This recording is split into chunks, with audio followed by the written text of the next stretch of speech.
Semakin dekat pertandingan antara Australia menghadapi Indonesia, semua mata tertuju pada pertandingan itu. Semua menunggu hasil pertandingan itu. Karena bagi fans Indonesia, ini merupakan pertandingan yang sangat penting untuk bisa lolos ke Piala Dunia 2026. Karena tinggal 4 pertandingan lagi, away menghadapi Australia dan home menghadapi Bahrain adalah dua pertandingan yang akan digelar di bulan Maret ini.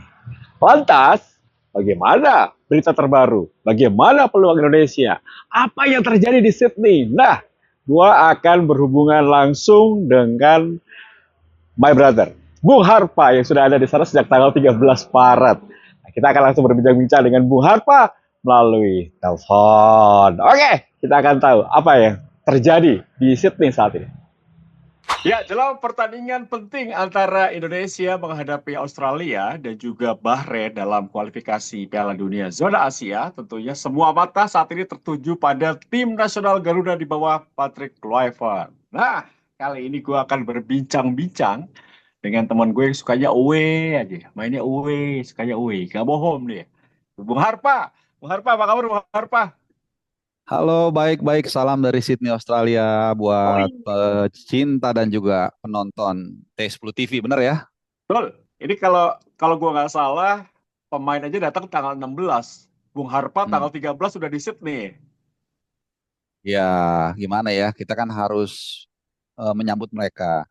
Sehingga mereka perjalanan jauh, 20 jam lebih begitu datang dengan teman-teman yang lain pun, dengan Garuda Australia, dengan fans yang manapun, itu mereka merasa mereka nggak sendiri di tempat yang asing gitu. Mantap. Oke, gue langsung to the point nih. Ya, hmm. Bagaimana antusiasme uh, uh, pendukung Garuda yang ada di Australia saat ini menyambut pertandingan yang menurut gue penting banget ini untuk Garuda? Ya, 4 bulan lebih ya kita menanti pertandingan ini setelah menang 2-0 dari Arab Saudi. Jadi ini benar-benar pertandingan yang bikin semua orang nggak sabar. Apalagi tentunya dengan ada pergantian pelatih, semua ingin melihat bagaimana sentuhan dari Patrick Kluivert. Plus juga ada empat pemain baru oleh Romney, Joe Pelopesi, Dean James dan juga Emil Audero. Kemudian juga di Australia, kandangnya juga kita udah berapa kali lewat, stadion juga bagus. Kemudian juga kita sangat sangat menunggu ya penampilan dari Martin Paes dan kawan-kawan untuk bisa dapat poin, minimal 1 poin dari lawatannya kali ini untuk memperbesar peluang kita ke sana. Soal fans, ada dua dari yang memang diaspora di Australia, khususnya di Sydney, bahkan dari Indonesia juga lumayan banyak, tapi ada sedikit mungkin kendala visa yang dicoba diproses itu banyak yang gagal intinya dari Indonesia. Jadi mungkin ada ratusan ya, gua nggak tahu, mungkin 100 mungkin 200, gua rasa ada sekitar segitu yang gagal ke Australia gara-gara visa. Yang di Australia juga kabarnya hari ini dan besok mulai berdatangan dari berbagai penjuru kota di Australia, dan dari Perth banyak, dari Melbourne dan lain-lain. Koreo juga sudah coba disiapkan meskipun ada sedikit restriction ya mereka dalam membawa spanduk dan juga drum gitu ya, ada ukuran tertentu lah gitu, jadi akan, tapi itu nggak pengaruh, gua rasa 4.000 mungkin sampai 5.000 mungkin lebih penonton atau fans Indonesia akan memberikan dukungan bagi Garuda nanti. Nah, media di Australia gimana bro menyikapi pertandingan ini? Mereka yakin eh dengan timnas mereka nggak yang banyak cedera nih dibandingkan dengan Indonesia? Gini ya, honestly kita mesti tahu dulu, sepak bola itu di Australia bukan olahraga nomor satu. Kalau gua nggak salah nomor tiga bahkan nomor empat setelah footy atau semacam American footballnya mereka sama kriket. Kalau nggak salah itu ada di Ya. atas sepak bola.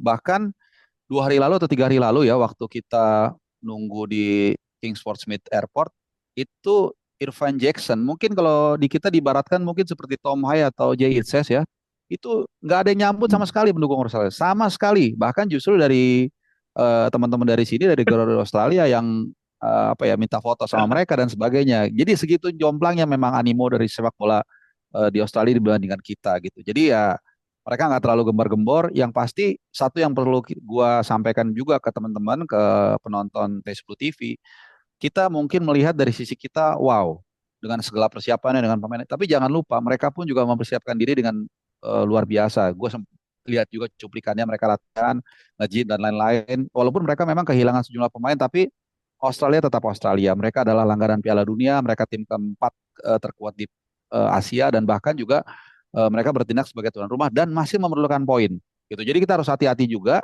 eh, apa ya tim kita itu dalam menghadapi Australia yang ya kita tahu agak sedikit pincang memang gitu. Tapi ya mereka sudah membuktikan juga mereka bisa menahan Jepang ya tim terkuat gitu. Tapi walaupun gue berharap ya kita bisa bawa 1 poin lah dari Sydney. Ya, ini kita bahas tim Garuda. Ya, Mereka baru berkumpul ya 3 hari lah, baru berkumpul ya, 3 hari dan perjalanan jauh. Jadi menurut gua ini persiapan latihan mungkin hanya 1 hari ya, 1 hari ya. recovery, 1 hari latihan langsung tanding. Lu lihat ini pengaruhnya besar nggak untuk mereka dan juga tim secara keseluruhan? Sebenarnya situasi ini udah dari tahun lalu sudah gue intip. Jadi jadwal itu gue lihat kapan mereka main terakhir di klubnya masing-masing, kapan kita akan tanding tim nasional kita. Ya, seperti Jahit Ses itu baru sampai tadi pagi waktu Sydney. Jadi subuh mungkin waktu Indonesia Barat, mungkin dia akan langsung di recovery dan lain-lain ya. Jadi ada waktu 2 hari ya paling maksimal. Bahkan Ragnar itu belum datang, bro. Ragnar sama Kevin Nix belum datang. Jadi dia datang Tapi mungkin dia nanti nggak main kan? malam. Karena nggak main dong ya? eh iya, Kevin Dix kan main, Kevin Dix, Ragnar dan Kevin Oke. Dix. Gitu. Tapi kalau Ragnar untuk lebih kepada golden time yang kita manfaatin untuk adaptasi. Kalau untuk Kevin Dix kan gue rasa hampir pasti dia main. Nah itu segitu. Dan Jay pun baru tadi pagi. Jadi betul, hanya 2 hari waktu efektif yang benar-benar bahkan 1 hari sebenarnya kalau mau latihan full ya, termasuk Kevin Dix itu 1 hari doang. Itu dari jauh-jauh hari sudah gua intip sebenarnya masalah ini. Cuman memang ada satu hipotesa yang mengatakan kalau untuk fisik mungkin ada metodenya, metode recovery yang cepat segala macam ya, katanya pakai vitamin inilah, latihan ini segala macam. Ya. Tapi apakah kekompakan kita bisa? Nah, itu yang menjadi tantangan dari Patrick Kluivert. Jadi kebugaran versus kekompakan. Kebugaran oke, mungkin masih bisa mereka naik bisnis kelas, mereka juga mungkin dari sana sudah dibekali seperti apa dan lain-lain sampai sini pun mereka akan di recovery ulang istilahnya di unboxing lah gitu ya. Tapi soal kekompakan ini akan menjadi tantangan. Gue nggak bilang ini sebuah nilai minus deh. Jadi tantangan mampukah Patrick Kluivert, kemudian Denny Lanzat, Gerald Vandenberg mungkin ya, atau Denny Lanzat atau semua tim kepelatihan, apalagi kan tim kepelatihan asistennya itu baru ditunjuk belum lama. Pelatih kebugaran, sorry, pelatih kebugaran. Terus Ya. kemudian pelatih fisiknya tuh kalau nggak salah Quinten atau siapalah gitu. Intinya ini semua benar-benar apa ya last minute sebenarnya. Jadi kebugaran oke, kebugaran bisa diatasi, tapi apakah kekompakan ini bisa? Gitu. Komunikasi sudah pasti dijalin. Gue menginterview 3 pemain sekaligus, bro. Tio lagi, Ole, kemudian eh Justin Hapner dan juga siapa lagi satu lagi gue lupa. Justin Hapner, Ole, sama Rafael Strik. Pemain. Apa? Oh, strike. Rafael Ya. Strik duluan waktu dia di Perth. Jadi intinya komunikasi itu pasti sudah dijalin. Gue nanya gimana Patrick Kluivert udah nelfon, udah ngomong, oh udah oke segala macam oke. Tapi as a team kan lu perlu adaptasi, perlu kenal satu sama lain, perlu ngerti moodnya dan lain-lain. Nah ini yang gue bilang berkali-kali berbeda dengan klub. Klub hari ini bergabung main seminggu lagi, dia tiap hari bisa latihan, pagi, siang, sore kalau perlu. Jadi gampang, cepet pengenalan. Tapi kalau timnas kan enggak. Gitu bahkan di antara mereka ada yang punya latar belakang berbeda. Ada yang dari main di Liga Inggris, ada yang main di Liga Italia, ada yang main di Liga Belanda, belum kenal sama sekali pun belum. Gitu. Jadi ini tantangannya mudah-mudahan dan gue yakin Patrick Kluivert dan timnya pasti sudah punya serum untuk mengantisipasi hal ini supaya mereka bisa lebih cepat untuk beradaptasi. Oke, ini gue Gitu. note ya. Ini salah satu kesulitan kita sebetulnya dalam komunikasi chemistry karena baru bergabung 3 hari ya. Iya. Nah, apakah menurut lo ini salah satu sinyal bahwa nanti starting eleven-nya akan semuanya diaspora? eh Kalau semua diaspora, gue nggak tahu. Udah pasti kalau mayoritas sudah pasti dia. Jadi gini, ada dua yang kita sejak awal diskusikan ini menarik soal pemanggilan pemain, seperti apa kira-kira komposisinya, dan kedua, seperti apa strategi yang akan diterapkan. Komposisi atau pemanggilan pemain kita udah tahu semua. Sebenarnya nggak ada beda jauh dengan era Sintayong dan itu seharusnya sudah seperti itu. Kenapa? Karena lu nggak bisa di ujung tengah di tengah apa ya di tengah menuju pertandingan penting yang lu nggak bisa main bersama, yang nggak ada kesempatan TC, lu rombak habis-habisan itu hampir nggak mungkin lah gitu ya. Dan ternyata Hmm. betul pemanggilan pemain itu hampir sama semua. Komposisi yang akan ditampilkan pun gue yakin banget 6 sampai 7 pemain itu akan sama. Kita coba routing Martin Paes, Jai Itses, Hilgers, Calvin Verdong, mungkin antara Sandy Walsh atau Kevin Dix. Efendik. Ya, kemudian Tom Hai. Siapa lagi? Tom Hai mungkin Ivar Jenner ya. Ivar Jenner seperti itu kira-kira. Itu 6 sampai 7 itu pasti sama lah. Nah, 3 sampai 4 ini pemain tergantung.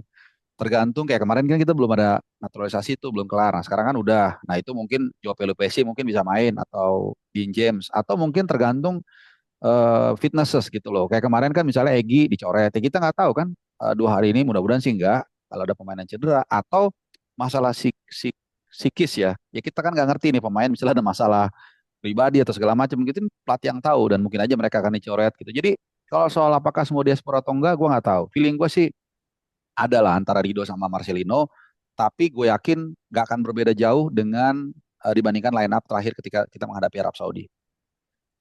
Ya, oke, gue kembali ke faktor kebugaran tim ya. Hal itu Ya, juga kan tentunya dialami oleh Australia juga, bro. Karena Australia juga pemainnya banyak yang abroad ya, bermain jauh hmm, ya.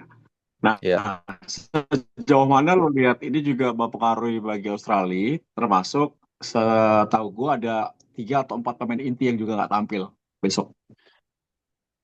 Ya, walaupun banyak pemain mereka dari luar negeri, tapi gue rasa juga banyak juga yang main di liga lokal ya. Jadi setengah-setengah mungkin ya, gue jujur nggak terlalu detail tahu. Tapi kan mereka juga main home. Ini satu keunggulan buat mereka. Kemudian mereka secara kekompakan. Nah ini dia bedanya bro. Oke lah mereka mungkin terbang jauh segala macam. Tapi mereka nggak ada isu soal kekompakan. Mereka udah main bersama secara rutin selama mungkin 1 2 tahun 3 tahun atau bahkan 4 tahun terakhir. I don't know. Jadi itu kelebihan mereka. Kalau soal mereka main home itu kelebihan memang nggak ujuk-ujuk ya, nggak apa namanya nggak mutlak. Ya meskipun juga ada pengaruhnya ya, mereka pasti pulang ke rumah dulu bertemu dengan keluarganya itu kan juga satu boosting moral. Tapi itu tadi mereka itu udah hampir tim yang sama lah. Walaupun mungkin nanti ada mungkin 1 2 pemain dari U20 yang juara kemarin di Piala Asia naik segala macam. Paling nggak mereka udah tahu lah sekali 2 kali mungkin mereka udah ketemu gitu. Jadi masalah kekompakan mereka nggak terlalu ada isu gitu loh. Lebih kepada motivasi bagaimana mereka bisa mengalahkan Indonesia karena mereka menganggap mungkin di mata mereka Indonesia adalah satu dari mungkin 2 tim yang cukup lemah di grup C. Jadi gitu, mereka nggak terlalu ada kendala sebenarnya. Kecuali cedera ya, ada beberapa yang cedera, Ciricati, Soter dan mungkin ada 2 3 pemain lainnya. Ya, ini ada juga statistik ya. Popovic belum Hmm. pernah kalah ya menangani Australia. Lo lihat ini apakah sebuah kelebihan ataukah bukan hal terlalu penting bagi Indonesia menghadapi pertandingan besok dengan statistik Popovic sejauh ini?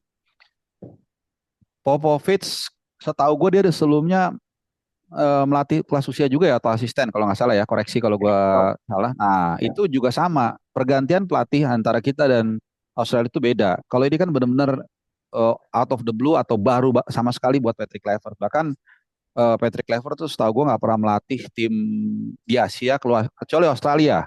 Fun fact-nya dia pernah melatih Brisbane Roar by the way, walaupun sebentar. Gitu. Intinya dia nggak punya background yang lengkap lah soal tim nasional Indonesia. Paling sepintas sepintas sepintas begitu loh. Apalagi dengan nggak adanya pelatih lokal ya, gue juga nggak ngerti apakah ini apa ya nilai minus apa atau seperti apa. Dia kan pasti perlu banget informasi yang detail soal bukan hanya sepak bola Indonesia tapi kulturnya kemudian dan lain-lainnya. Nah, beda dengan Popovic. Popovic memang sebelumnya sudah menangani tim nasional juga Australia walaupun di sebagai perannya bukan sebagai pelatih utama. Jadi pasti transisinya juga lebih mulus, lebih cepat. Jadi nggak ada macam-macam lah, nggak ada gembar-gembor. Apalagi mereka nggak ada drama-drama seperti perubahan dari Sintayong ke Patrick Kluivert. Jadi mereka lebih smooth lah intinya gitu. Jadi itu yang gue bilang, jangan kita apa ya terlalu jumawa juga menganggap wah kita ada si ini begini begini begini di atas Ya, langit ada langit. Kita perlu waspada. Maksud gue jangan sampai nanti kita kecewa ketika hasilnya tidak sesuai dengan harapan. That's why setiap gue ditanya, gue selalu jawab seri aja cukup seri aja. Wah nggak optimis bung ya kalau optimis kita tinggal ngomong mah gampang kan gitu. Tapi kan kita mesti betul. melihat di lapangan Ya. seperti apa situasinya. Ini tidak mudah, tapi bukan berarti kita nggak optimis ya atau nggak semangat enggak. Cuma kita juga harus realistis kalau ditanya oh kayaknya 1 poin kita udah happy nih. Yang penting adalah bagaimana saat kita kembali ke GBK, kita bisa mendapatkan kemenangan lawan Bahrain nanti. Oke, ini pertanyaan yang sedikit nyeleneh nih. Lo kan kemarin datang ke sana banyak pemain datang. Lo lihat ada ketegangan pressure nggak dari para Ya, pemain Indonesia yang datang dari pengamatan Harpa? luar biasa nih pertanyaan emang host senior begini ya, luar biasa tajam. Jadi keluar semua sari-sarinya. Oke, jadi ada fakta yang menarik. Ya mungkin secara kultur kalau kita lihat pemain, ini gue bukan membeda-bedakan, but it's fact. Jadi kalau pemain diaspora itu mereka lebih chill, lebih respect juga dengan fans. even the small details ya. Kayak mereka dikasih dikalungin shawl sama teman-teman Garuda Australia itu mereka mereka pegang, mereka jaga, bahkan mereka posting. Itu menurut gua satu apa ya, satu simbiosis yang sangat positif. Jadi ketika fans pun melihat dihargai, mereka akan tambah semangat untuk mendukung. Jadi saling menghargai intinya. Nah, gue nggak bilang pemain yang Liga 1 ini tidak menghargai, cuman ketika dia keluar dari apa terminal tuh di gate A, itu mukanya cemberut, hampir nggak ada yang nyapa satupun. Seingat gue tuh Nadeo yang agak sedikit senyum, ya malu-malu kucing tapi senyum gitu. Yang lainnya ketekuk semua mukanya gitu. Maksudnya dan penyambutannya juga biasa-biasa aja, nggak terlalu bagaimana-bagaimana. Maksudnya fans jadi kenapa ya? Apa dia nggak senang sama kita atau gimana gitu? Kadang-kadang itu yang hal-hal kecil yang sebenarnya dalam pertempuran ataupun dalam situasi yang sangat ketat seperti ini, hal kecil itu sangat menentukan gitu loh. Jadi itu sih. Nah, yang paling rileks itu Ole sama Justin Upner. Jadi Ole itu gue interview, gue lihat kayaknya rileks, kelihatan optimis. Jadi makanya gue punya feeling dia akan dipasang sebagai starter. Kemarin kan rombongan dari Inggris tuh datang tuh, Ole Romney, terus Lino sama Nathan, plus Ivar Jenner. Nah itu gue Ya. berkesempatan interview Ole. Nah itu kelihatan dia sangat rileks, sangat lepas, sangat nyaman segala macam dan ramah. Dan gue punya feeling, oh berarti ini kemungkinan besar dia inti nih. Kemudian Justin Upper kita tahu semua lah seperti apa, lepas dengan El Premannya dan memberikan optimisme. Cuma dia kan kita tahu gak akan tampil di situ gitu. Ya. Jadi ya itu. Jadi kira-kira kalau dari tampilan memang beberapa pemain kelihatan sangat rileks, sangat santai. Apalagi mengingat mereka baru perjalanan cukup panjang 20 jam gitu loh. Itu sih. Padahal kalau pemain pemain Liga 1 kan mereka sebenarnya terbang cuma 7 jaman sebenarnya, nggak terlalu jauh gitu. Cuman nggak tahu kenapa mukanya ketekuk semua gitu. Padahal penyambutan fans di sana meriah juga ya buat mereka sebetulnya ya. Iya, meriah dan menurut gue proper, nggak terlalu berlebihan juga. Ketika tim Liga rombongan Jakarta lah, gue bilang ya, yang berisikan pemain Liga 1 itu hadir di King Sportsmith, penyambutannya memang agak ramai, mungkin sekitar 50-an orang mungkin ya, atau 60 lah, gue lupa. Dan itu pun masih smooth lah, nggak terlalu gimana-gimana gitu. Jadi harusnya gue melihat beda dengan mungkin di Qatar ya. Qatar itu lebih riuh, lebih ramai gitu. Mungkin aja mereka agak sedikit mungkin kurang nyaman atau terganggu, gue nggak tahu. Tapi di sini tuh kurasa sangat smooth. Bahkan ada beberapa pemain tuh em, seperti Arhan itu hanya 2 orang yang nyambut. Kalau nggak salah tuh ada Mas Aryo ya dari Jakarta dan anaknya gitu. Jadi gue rasa sih fine-fine aja harusnya gitu. Jadi nggak ada alasan untuk mereka khawatir atau apa gitu. Iya, semoga semoga eh, mereka nggak ini ya, nggak nervous ya, atau tidak ada jembatan antara pelatih lokal dengan pelatih timnya Patrick Kluivert ya, sehingga membuat pemain yang baru ini serasa belum homey, belum nyaman di tim nasional. Apakah itu menurut Bung Harpa mungkin terjadi? Karena kan ini tentunya Patrick Kluivert dan tim semua baru nih. Mungkin Iya, untuk Nadeo, untuk Hernando, untuk Ferrari, Rido, Ricky kemudian Kambuaya, Tian Kambuaya yang datang bareng kan, itu iya. kayak asing di tim nasional sendiri. No, atau seperti apa? Ya jujur gue nggak tahu ya kita bisa berasumsi apapun, tapi ya kenyataannya seperti itu sih ya. Gue nggak tahu lah gitu. Kalau ditanya pun mungkin itu sensitif dan kalaupun kita mau nanya mungkin jawabannya pasti diplomatis gitu loh. Cuman intinya sih ya apapun yang terjadi menurut gue ya harusnya lebih rileks lah gitu pemain Liga 1 ini gitu loh. Nggak ada masalah kok kita semua happy dan itu malah penyambutan yang paling riuh menurut gue paling rame. Dan gue cerita sedikit aja sebenarnya Ya, ya. situasinya sangat positif ya. Jadi pas keluar itu rame-rame, termasuk juga pilotnya, 2 pilot tuh kaptennya kan, dan kita berikan apresiasi ke mereka, kita salam terima kasih sudah membawa Garuda dengan Garuda Indonesia mendarat dengan selamat di Sydney, mereka merasa appreciate, kita juga merasa bersyukur, senang. Kemudian ada salah satu krunya salaman sama gua, terus dia langsung nyanyi lagu ini, lagu apa? Indonesia apa tuh yang Tanah Airku, kita semua nyanyi akhirnya. Dia yang mulai tuh bapaknya gue Tanah selalu airku. selalu iya di Ya. depan terminal gitu semua nyanyi Tanah Air gitu, nggak tahu rekamannya ada atau nggak, tuh nice banget menurut gua kita harusnya ya menurut gua tuh teman-teman fans itu memberikan vibes yang positif sebenarnya nggak ada masalah gitu. Ya, ya, ya. Terus PSSI siapa yang datang, bro? PSSI dari timnas sama PSSI nih, kalau timnas kan Pak Marji pasti. Ya, Pak Marji pasti dong. Kalau Nggak PSSI. Esko. ya PSSI Esko Pak Bang Arya datang. Nah Pak kalau nggak salah Pak Erick Thohir kalau nggak salah nggak bisa datang, dia ada kerjaan atau apa. Jadi Bang Arya yang gue tahu sama yang lainnya gue nggak tahu siapa itu. Oke. Besok kalian nonton di mana? Berapa ribu penonton Indonesia yang akan hadir besok? Tanggal 20 ya, besok lawan Ya. Australia itu tiket yang terjual sih resminya 3.250. Cuman katanya sih bisa sampai 4.000 gitu loh. Gua nggak tahu, mungkin dikurangin 200 orang yang gagal visa gitu. Jadi ya asumsikan sekitar 4.000 lah, mungkin 3.500 sampai 4.000 gitu. Dari kapasitasnya 15.000 ya, Gini, stadion. gini, kapasitas stadion itu kalau nggak salah 20.000 ya, 20.000. Hmm. Benar. Ya enggak yang di sini. Lebih. Oh, 40.000, 40.000. 40.000, 40.000, oke. oke. Ya, jatahnya itu dari AFC itu biasanya 5% dari kapasitas stadion untuk penonton away. Berarti kan 2.000, ya kan? Ya. Nah, 2.000 itu kita ditaruh di section 8 namanya, di corner, di ujung lah gitu. Hah? 300 ya? Oh, 300 di section 8. Nah, itu kita udah di section 8 itu udah pasti penuh, tapi meluber ke samping-sampingnya tuh. Jadi nanti kalian akan lihat di belakang gawang di salah satu sisi lah, gue lupa sisi mana, pokoknya di belakang gawang itu nanti harusnya akan merah semua. Gitu karena mungkin 4.000, Nah, mungkin 5.000 gitu. Penonton yang akan hadir di sana itu udah meluber ke sana gitu. Seharusnya itu area-area yang sebenarnya apa ya, penonton penonton tuan rumah. Cuman karena kita udah meluber itu intinya south side atau di belakang gawang itu kita kuasain semua sih. Mungkin ada beberapa 100, 200, 300 orang di VIP itu kan emang general tiket. Jadi ya ya mudah-mudahan bisa bisa memberikan dukungan dan membuat mereka lebih pede atau lebih fight gitu mainnya. ya, bocoran dong, ada koreo nggak dari Garuda Australia? Ada koreo atau enggak?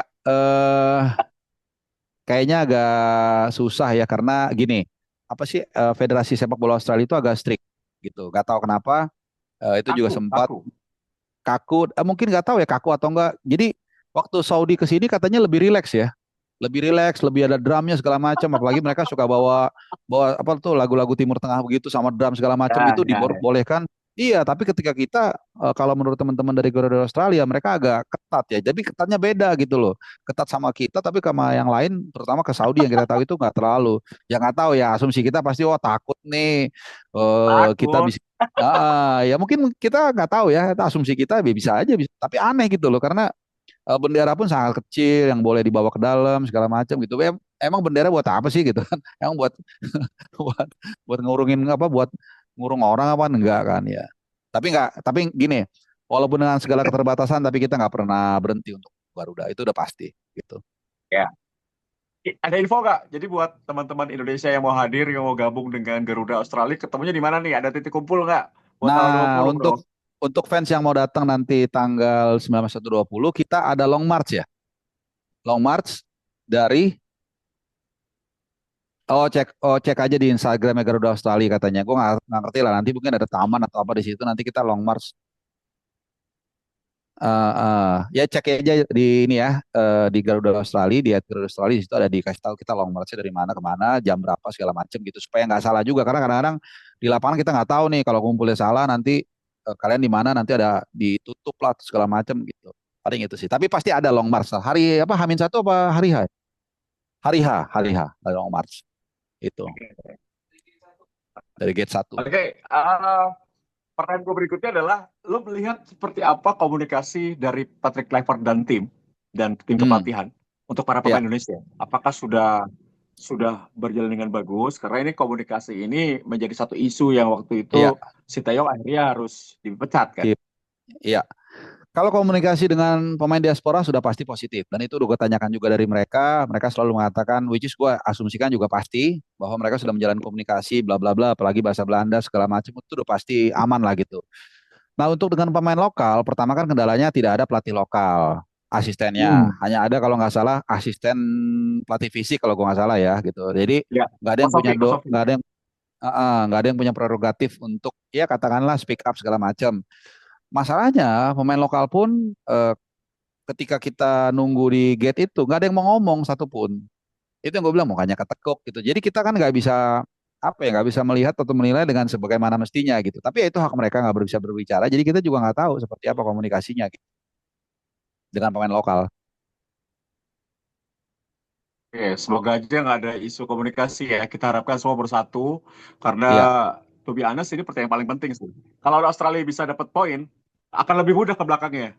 Karena ini benar-benar situasi yang baru, pelatih baru, situasi baru setelah drama yang panjang kemarin dan Iya, tekanannya cukup tinggi menurut gue ya, karena Australia itu udah sering banget masuk Piala Dunia.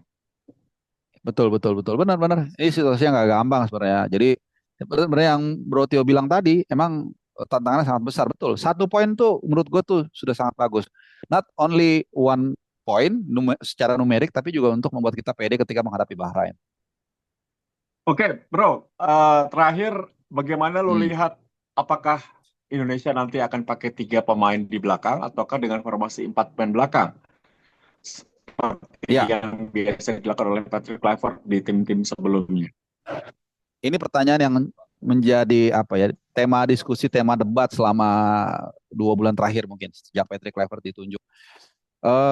Orang ujuk-ujuk atau berasumsi kita akan menggunakan 4 back ya. Pertama, nggak melulu kalau Belanda itu pasti 4 back. Itu pertama. Kedua, gue udah bilang tidak mudah untuk mengubah don't change your main gun in the middle of the war. Kecuali itu benar-benar penting banget. Artinya, ini pemain kan udah biasa pakai 3 back nih si Jait Ses. Kecuali Hilgers. Hilgers memang biasa 2 back di 20 ya.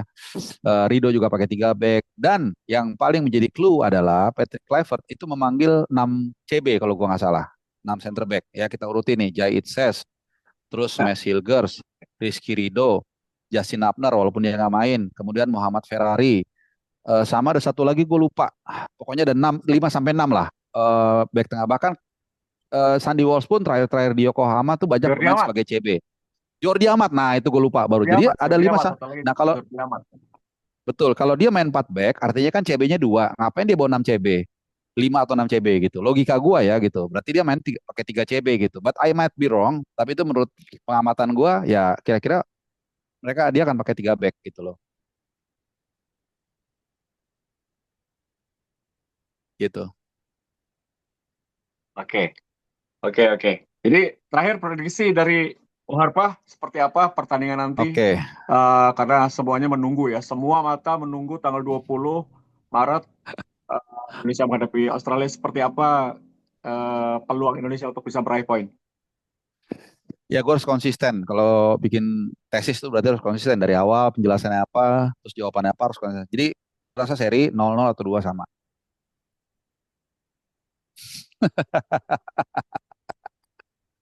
Seri ya, Seri 0-0 atau 2 sama gue menurut juga gua. sama. Gua rasa seri dan hasil yang harus diapresiasi. Oke, Ya of oke, course. oke. Oke, bro, terima kasih ya waktunya. eh Terus memberikan laporan terbaru bagi pemirsa dan pecinta sepak bola di Indonesia. Karena Siap. Indonesia butuhkan orang-orang seperti Bung Harpa nih yang suka away. Si paling away. Sehat-sehat bro. Sehat-sehat Siap. ya. Yang penting jaga Thank you. kesehatan. Kita tunggu berita-berita terbarunya dari Bung Ya. Harpa untuk Indonesia ya. Thank you. Ya, Thank you, thank sukses you. terus untuk Sukses T10 terus. TV. Nah, itu perbincangan dengan Bung Harpa. Meskipun tidak panjang, tapi banyak point of view, banyak informasi baru yang bisa kita tahu dari Sydney. Tentunya harapan besar adalah bukan hanya 1 poin, mungkin 3 poin yang akan kita bawa pulang untuk menjadi modal besar menghadapi Bahrain dan juga lolos ke Piala Dunia 2026 secara langsung. Doa support untuk Patrick Kluivert dan seluruh pemain Indonesia semoga bisa tampil maksimal di kandang Australia. Karena ingat, ribuan supporter Indonesia akan datang dan jutaan mata, jutaan doa dari pemirsa di Indonesia yang akan menyaksikan pertandingan itu tanggal 20 Maret nanti. Amin. Semoga saya Indonesia menang. Itu pendapat gue. Bagaimana dengan pendapat kalian? Tulis di kolom komen ya.